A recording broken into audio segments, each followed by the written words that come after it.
সুখবর দিতে গিয়েই মন খারাপ। হ্যাঁ বন্ধুরা, অসুস্থ হয়ে পড়লেন মিশমি দাস। বিস্তারিত জানতে ভিডিওটি দেখুন।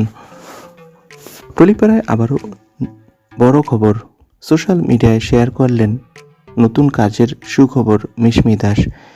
এক নতুন লোকে ধরা দিচ্ছেন তিনি।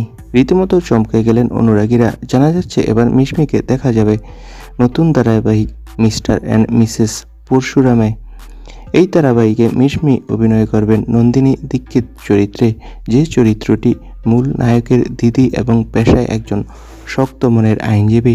সত্যের পক্ষে দাঁড়িয়ে লড়াই করাই নন্দিনীর স্বভাব।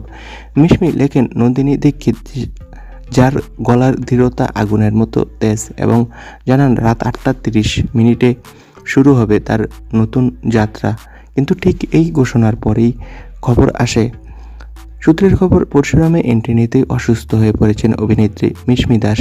অভিনেত্রীর অসুস্থতার খবর ছড়িয়ে পড়তেই নেট দুনিয়ায় উদ্বেগ বাড়ছে। অনেকেই বলছেন নতুন ধারাবাহিকের চাপ আর ব্যস্ততার মাঝেই হয়তো শারীরিকভাবে ভেঙে পড়েছেন অভিনেত্রী। এখন দর্শকদের একটাই চাওয়া, মিশমি দ্রুত সুস্থ হয়ে আবার পর্দায় ঝলমল করে ফিরুন।